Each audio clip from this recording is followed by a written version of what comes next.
gumastos ng pera.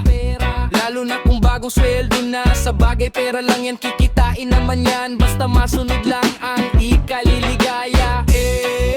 Nag-iipon ka nga, pero pag pumantay na ang mga paa, di mo na matitikman pa ang iyong pinagpaguran. Di bale ng butas-butas ang brief, basta mabili mo ang gusto mo at ikaw ay masaya.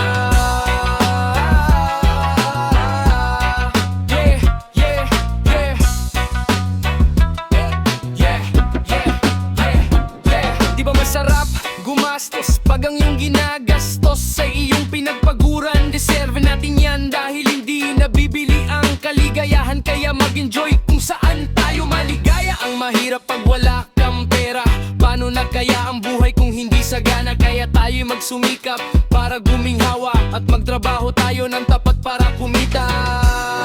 Naisip ko kung minsan, paano na kung hindi na uso ang pera? Sana dahon ng bayabas na lang ang nasa bulsa,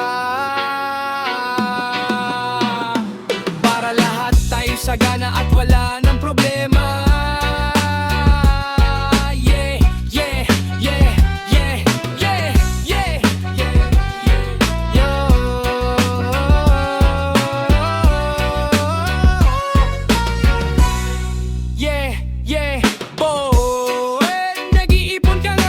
Pag pumantay na ang mga paa, di mo na matitikman pa ang iyong pinagpaguran. Di bale ng butas-butas ang brief, basta mabili mo ang gusto mo at ikaw ay masaya.